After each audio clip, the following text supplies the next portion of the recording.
Begin today the Gemara on Daf Kuf Mem Gimel Hamad Aleph, the second line down from the top of the Hamad. Okay, so the Gemara here before is discussing a case where a person says that he's going to give to children that are born from his wife a gift from his properties, but they're not even born yet. Not only they're not born yet, she's not even expecting any children yet. So that's not kind at all. And then he tells another child that's already born from a different wife that you're going to get also a gift like that child.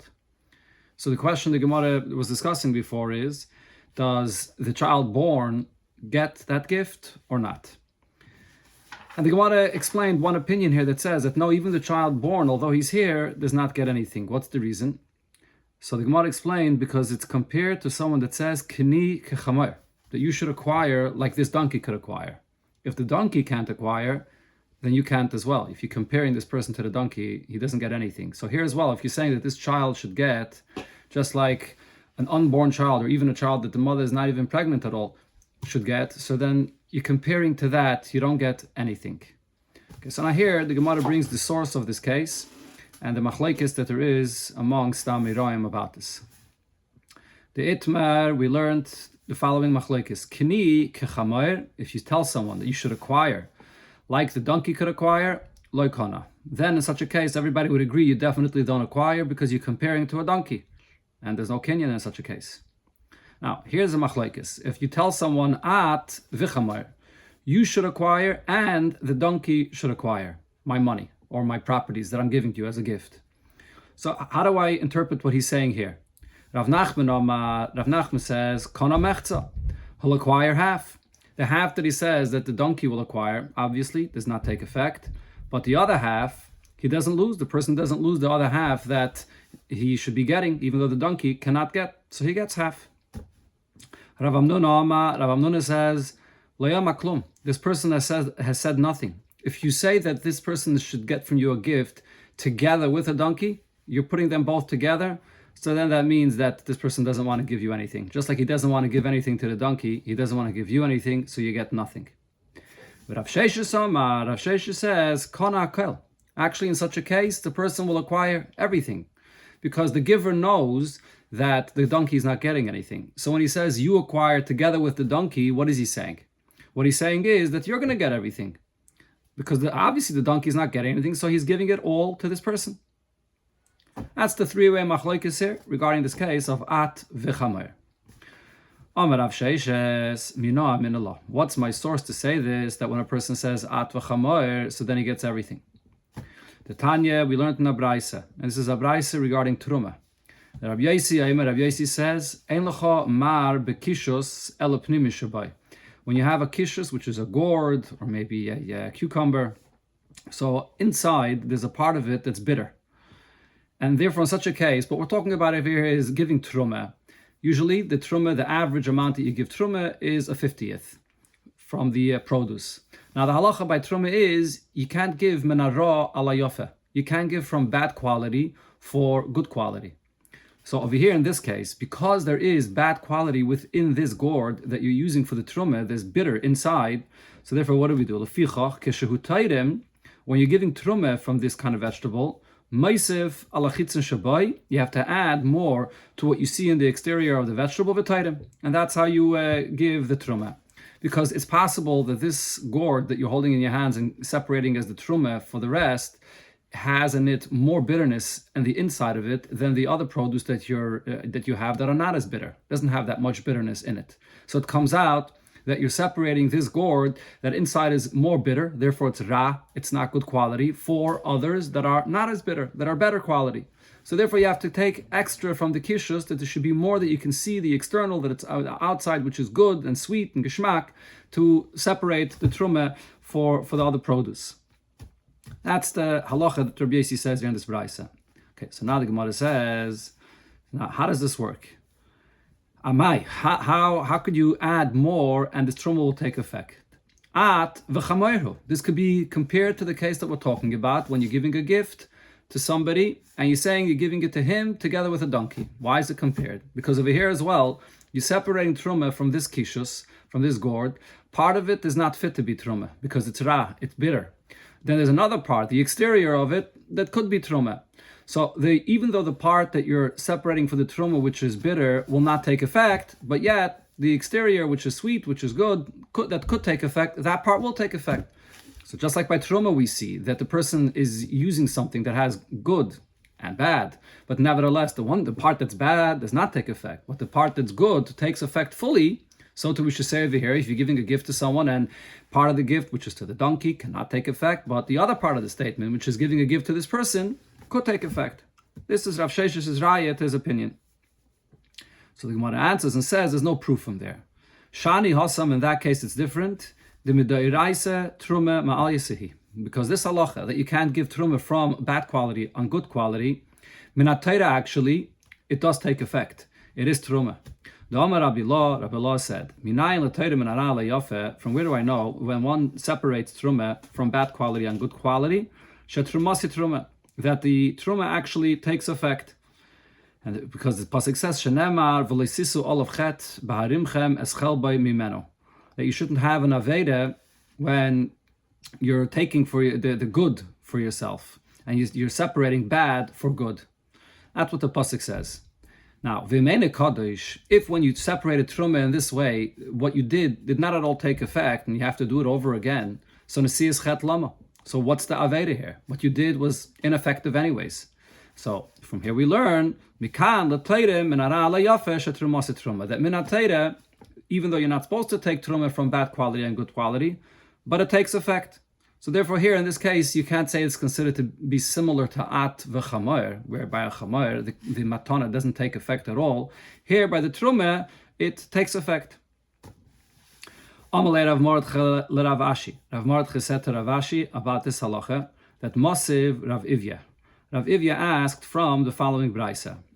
Tuyufta, a question on the Amiroim before that spoke about this case of at v'chamoyer, when you're giving a gift to this person and the donkey, where part of it takes effect, part of it does not take. There are three opinions that we had before. So let's see the question here from this braysa. Ma'aseh b'chamish nashim. There was a story with 5 women. Uvehen shtei achayis. Amongst them were 2 sisters. V'liket echad kalkala shal te'enim. So a man came and he gathered a basket of figs. And this was figs that from a fig tree that belonged to them, to these women. And it was also Shemitah time. And now he took this basket of fruits, of figs, and he said, all of you should be mukadeshes to me, all of you should be married to me with this, with receiving this basket of figs. One of them took it from this man for all of them. Now the question is, does this kedushin take effect? So the Chachamim said, Ein achayis mukadashis. The sisters amongst these 5 women are not going to be married, but the other 3, the kedushin does take effect. Okay, now there are different details here in this story, which is not really relevant for the discussion in our sugya. The Rashbam brings up, the Gemara in Kedushin says that there's a few halachas that you learn out from this brayse. There's the halacha of Shemitah, that you can be Mekadesh from Shemitah. Also, that you cannot be Mekadesh with Gzela, because he took a basket of fruits from their tree. If not for the fact that it was Shemitah, which is Hefker, you wouldn't be able to be Mekadesh with this. Okay. But here, what's the main point that we're focusing on? It says here that the sisters are not going to be Mukadeshes. And the reason is, this is based on the halacha the Gemara says in Kedushin, that a Kedushin that's not Mesur and Libiyah, if you're marrying 2 women, that you're not allowed to have relations with both of them, so then the Kedushin does not take effect. Besides the Isser later, you're not allowed to have Biyah with both of them, but even the Kedushin initially, that Kedushin does not take effect. So therefore these 2 sisters, where there's an Isser to live with both sisters, so the Kedushin regarding the sisters will not take effect. So the Gemara is Medayik, Achayes Hudei Mukadashis. The sisters, the Kedushin of the sisters will not take effect. Ha nachriyais. But the other women here that are not related to one another, Mekudashes. For them, the Kedushin does take effect.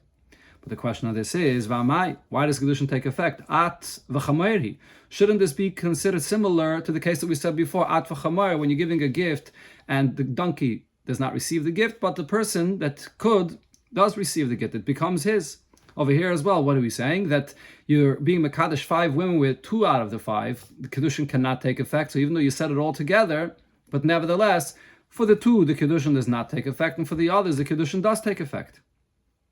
So now, some Rishonim say that this is actually a raya to Rav Sheshes that says that in such a case, the entire gift goes to the person.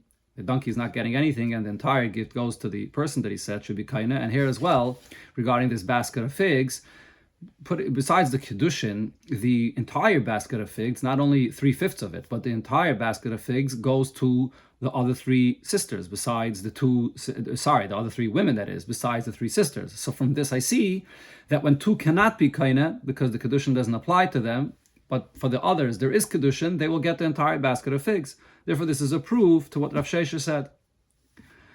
So Amalei, Rav Ashi said to Rav Mordechai when he told him this question of Rav Ivye, this is why I saw Rav Huna, the son of Rav Ivye, in a dream. Because the mice of Rav Ivye Tiyufta, because it was a sign that there's a question here that's going to be coming to me, and now his father, Rav Ivye, you're asking me this question in his name. But the answer to this is as follows. Lav miyekimne, didn't we already say regarding that Braisa that what's the case there? The Omar, this man said, Harauya mikem lebiyat eskadish li. Only those amongst you that I can have relations with, that's for whom the Kiddushin should take effect, which does not include the two sisters in the first place. It's not at v'chamayr, he wasn't giving to all of them together, and then we're saying that it's going to take effect for three and not for the two sisters. No, he clarified that he's giving the Kiddushin for those that are fit for Kiddushin, because he can have beer with them. Okay, so that's the conclusion of this discussion here. And the Rashbame brings that we paskin like Rav Nachman, that in the case of at v'chamer, then that person will only acquire half. And then also going back to a discussion that there was in the previous daf regarding a person that wants to give a gift to a unborn child. So the Rashbame says we paskin like Rav Nachman, that if you say likisheteled, that the gift should take effect when he's born, that the gift takes effect. Okay, now the Gemara begins with a new discussion. The person says to his wife,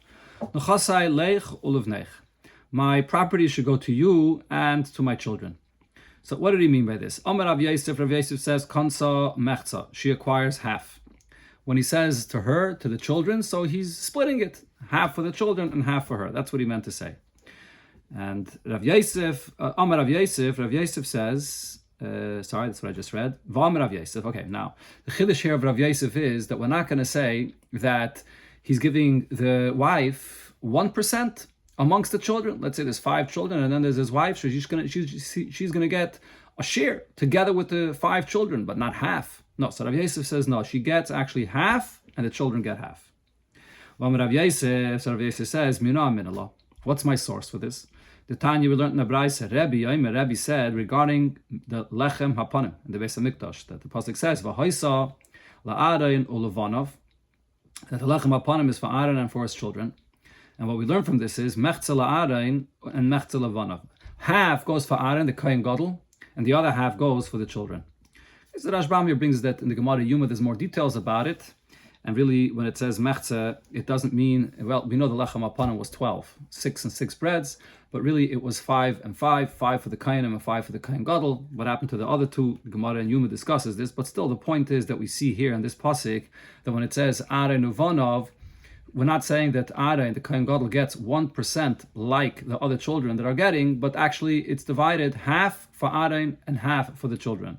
So similarly here, when this person says that I'm giving my properties to you and to the children, it means half for her and half for the children. So Abaye said, you can't compare. Over there in that case, when the pasuk spells out Aaron, so we could say that that's what it comes to say, that Aaron gets half. Because Aaron bar chalukahu. Aaron would anyways, he's also a Kayan. He should also get a portion of the lechem hapanim. There's no reason to spell out his name separately. Therefore, lahachi parat barachmane, when the Torah is spelling out his name separately, it's coming to say lemishkol palga, to say that he gets half like the other children. But Isha lav basirushihi, a woman, if not for the fact that her husband is saying that she should get anything like the children, she wouldn't get anything, no Yerusha at all. So daya shetitel ke'echad min habanim. So it would be enough the fact that he's saying that she should get and the children should get. What does the father mean to, or the husband mean to say by this? That she's getting 1%, like a share together with the children, but not half. So we can't compare it to the case of the Lashon of the Pasuk, Aaron Uvanov. Okay, but the Gemara asks us this, Eini, is this true? V'ha uvda have ben Nerda, there was such a kind of case in the city of Nerda, v'agma Shmuel palga, and Shmuel gave the wife half. B'Tverya, there was such a kind of story in Tverya, v'agbei Rabbi Yechanan palga, and Rabbi Yechanan gave the wife also half. And V'su furthermore, ki asa Rav Yitzchak bar Yosef Amar, when Rav Yitzchak bar Yosef came, so he said the following story. Hahu demei kalila, there was the money or the taxes that was being collected by the king for the kalila, for the crown. The Shadu, the Bei Malka, and the king threw it upon Abuli Istrugi, on the rich people and on the prominent people of the community. That's the language that the king used when he said that who's going to be participating, who should be paying for this, the Abuli and the Istrugi. So now Rabbi said, Neisva Abuli Palga, so the rich people have to give half of this tax, Vistrugi Palga, and the Istrugi, the Choshev people, should give half. So there we see, when you say these two together, in this story here, Abuli and Istrugi, so it means half and half. So here as well, when a person is giving to his wife and to his children, Leich uluvneich, it means half and half. So the Gemara says, no, but to this story we can't compare. Hachi hash, there's no comparison. Hasam, in that case, miikare ki have a kasvi, abula have a kasvi. Usually, when the king would place the tax, he would place it on the rich people, and he would just write that it's the rich people that have to pay. And then the prominent people of the community would help them out to gather more funds to pay for this tax. And the king knows this, that the other choshev people of the community are helping to pay, helping the rich people pay. Now, so now the fact that the king writes and spells out abuli va istrugi, why is he spelling out explicitly that it should be paid by the rich people and by the prominent people? Even though, anyways, it's understood that the prominent people help along. L'meimre, it's to clarify and say, the hani palge v'hani palge, that the rich people should pay half and the prominent people should pay half. That's in that case. But again, regarding the wife and the children, without the husband saying that the wife should get anything, I would say that she gets zero. So over here, when the husband says she gets, it means she just gets 1%, but not half. Masuf Rab Zeira asked from the following halacha. It says, a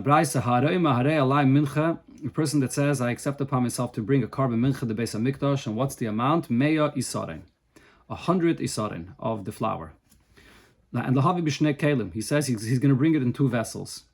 So how does he actually bring this mincha? Maybe shishim b'kli echad, 60 of the isarin are brought in 1 vessel, v'arbaim b'kli echad, and another 40 is brought in another vessel. Now, as we'll see, in the vessels of the Beis HaMikdash that's used for the flour, the most that you can put into the vessel to be able to contain it and to mix it with the oil is the amount of 60 isarin. So therefore, he says he's bringing 100, so you give 60 in 1 keli and 40 in another keli. Now, if he brings 50 isarin in one vessel and 50 in another, so yatsa b'diyeved he'll be yaitze. But the way to do it is 60 in one and 40 in the other. Now, the question on this is, what do we see here in this brayse? Im hevi in. If b'diyeved he brought 50 in one and 50 in the other, then it'll be accepted. But l'chatchila you divide 60 in one, and then the remainder, whatever doesn't fit into one, the other 40 goes into another. Now, anything similar in this kind of language, what it means is that he's giving half and half. So over here he's saying that he wants to give 100 isarin in 2 kalim. So 2 kalim would mean seemingly half and half. Similar to when he says, Leich uluvneich, like Rav Yosef said, that you say both in one statement, it means half and half. If so, afil l'chatchila nami. So why can't you l'chatchila bring 50 in 1 keli and 50 in the other keli? It says the Gemara, there's no comparison to this case either. Hachi hashta, how could you compare this? Hasam, in that case, by the mincha, anan sahadi, the high gavre, may kare l'karbim god l'kamachav. This person, when he says he wants to bring 100 isarin, he wants to bring a large carbon. If it would be up to him, he wants to bring really 1 large carbon of 100 isarin. Now, the only reason he says that it's going to be brought in 2 vessels, the yada, because he knows he knows that it can't be brought in 1 keli. Because it has, as I mentioned, the keli of the Beis HaMikdash, the maximum that it could handle to be able to bring it in it, and it should be mixed in it. Bila, be mixed in it, is 60 isarin. It has to be at least fit to be mixed. Royal bila. If you bring it in a keli that's if you bring more of the 60 in this keli, then it can't be mixed there. So it's too small. So really, he wanted to bring it all in one keli, but he knows it can't be all brought in one keli. But his idea, the nedava that he's giving here is to bring it as large as possible. So therefore, whatever is possible to bring a one keli, which is 60, that should be brought to bring as large as possible as this car milcha can handle. Therefore, there's no comparison to our case where the person says lechul of neich, that over here it's half and half. Okay, so the Gemara says vehilchase. What's the halacha in this case? Kvasei de Rav Yosef. Paskin like Rav Yosef now. Here we paskin like Rav Yosef regarding 3 cases that are brought in our Masechta. V'sada, a case of sada which was brought in the first Pedic regarding a brother that wants to have a property he's inheriting near another existing property that he has, that the other brothers do not have to grant him that wish. Inyan, another case that we had before in Perik Yishnechlin regarding Inyan, when you make a kinyan of a chalupin by a gift, up to what point could you have charata from this kinyan? Rav Yosef says as long as they're discussing the same inyan. And umechze. And here, regarding this case of mechze, that when a person says leichel of neich, it means half and half. Okay, now the reason why it says here that we're passing like Rav Yosef regarding these 3 cases, because otherwise the halacha is always like Rabbah. And besides these 3 cases that we're passing like Rav Yosef. I believe Taisus before, when this is brought up in Gemara, and Yesh Nechlin says that this is only a klal that's being brought as an exception in Masechta Bava Basra. But there is no klal in the entire Shas that we paskin like Rabbah. So to Gemara, another story, Yahu, the Shada Piski the Shiroi Lebeise. A person sent pieces of material, of silk material, to his house. And it's understood that he was sending this to say that he wants to give it as a gift to his children. So who's he intending to give this to? Amar Rabami says, those parts of the material that are useful for the garments for the sons, Labanim, will be for the sons. Ru'in Labanis, whatever is, if it's material that it's useful to make garments for the daughters, Labanis, it'll be for the daughters. Now, V'loya Maran, this was not said that we give to daughters, Eladelesle Kalsa, if he does not have daughter-in-laws. Avalesle Kalsa, if he has a daughter-in-law, Lakalse Shadar. Because then he's actually sending it to his daughter-in-laws that are married to his sons, he cares for them more and he wants to give it to them. But the Gemara right away clarifies, when do we say this, that he wants to give it to his daughter-in-laws married to his sons more than his own daughters? If his daughters are not married yet, so they don't have their own husbands to take care of them, then so then he wouldn't leave go of his daughters that he still has responsibility or he still wants to give them to give to his daughter-in-law. So when his daughters are married, then I say that his daughter-in-law is married to his sons, that he's giving it for them. Another story, Yahuda Amaluhu, a person said to his family, Nechasai, I'm giving a gift. My property is Labanai, to my children, using a plural term, Banai. Now, Havale Bra Brata. So he did not have actually more than one son. Only one son and one daughter. So now the question is, how do I understand this that he said, the plural term? Kari in Shilabra Banai. Could I say that when he says the plural term, it actually refers to the one son that he has? Now, according to some, the girsa here is, and he's saying this in order to remove his daughter from the right that she has to take from up to a tenth of the inheritance for what she gets to marry herself off and so on. Now, so the Mefarshim say that this line here is coming to answer a question that Tosfos asks. If he just intends to give this as a gift to his son, why would he have to say this? Even without giving it as a gift, his son, he has one son, so that son inherits everything automatically anyways. Elamai, what he's trying to do is, if his son inherits as a Yerusha, on the Yerusha there's this halacha of the condition of the Ksubah that you have to give a tenth for the daughter. So therefore he's giving it now as a gift to his son in order to prevent his daughter from taking her share. Or perhaps when he uses the plural term of Banai, a person does not call one son with a plural term of my sons. What he's doing with this is he wants that it should be given, not the regular inheritance that goes only to the son, but he wants it to be a gift for the son and the daughter. Abaye brings a raya Toshama. In the pasuk it says, "Ubenei Dan." We're using a plural term. Who are the children of Dan? Chushim. And there's just one child, Chushim.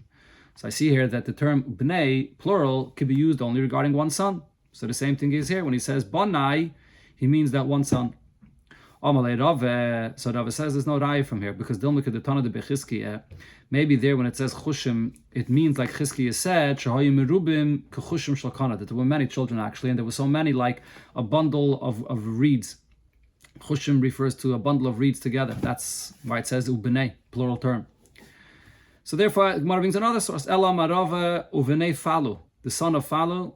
And again, it uses a plural term, and it says Eliyav, just Eliyav. Rav Yosef Amar, Rav Yosef brings a pasuk which is in Divrei Hayamim, uvenei Esan Azariah, that the children of Esan using a plural term, and it says just one Azariah. And the Mefarshim say, why is Rav Yosef bringing a pasuk from Divrei Hayamim if we have a pasuk in Bamidbar or in Sefer Bamidbar? This is in Pinchas. Because in Bnei Palav Eliyav, then there's grandchildren, so maybe it uses the plural term because of the grandchildren. So therefore he brings a pasuk from Divrei Hayamim. Hahuda Amaluhu, a person said this family, Nechosai Livnoi, my property should go to my sons. And again, he's using a plural term. Now, Havale Bra Ubarbara. He had a son and a grandson. So now the question is, Kara Inshi Libar Bra Bra. When he says this, does he include also his grandson? Do I say that his grandson is also considered to be a son? Or no, that a grandson, Oiloi, grandson is not, when he said a son, he did not mean to give to his grandson. So the Gemara says, now we're talking here about the grandson, which is a son from this son. So without the gift that he's giving, the Yerusha just goes to the son and not to this son's son, to his grandson. So the question is this a gift for the grandson as well? Rav Chaviv says, a person will refer to a grandson as a son, and therefore it includes the grandson as well. Ma'baravashi says, a person will not refer to the grandson as a son, and therefore the Yerusha goes just to the son. The gift, it's a gift for the son. Tanya Kvasei de Ma'baravashi, we learned in the Braisa like what Ma'baravashi says, Hamuder Hana Mibonim, a person that there's a neder that he should not have any ana, any derive any benefit from his sons, so that's only his sons. Mutter b'bnei banim. He's still allowed to derive benefit from his grandchildren, from his grandsons. Because b'nei banim are not included in this neder of banim. However, the Rashbam here brings that regarding a different halacha, in the Gemara in Yevamis, it says that grandsons are like a son, regarding the mitzvah of piri v'ribya, that if a person has grandsons, that can add to his fulfillment of the mitzvah of peri v'ribya.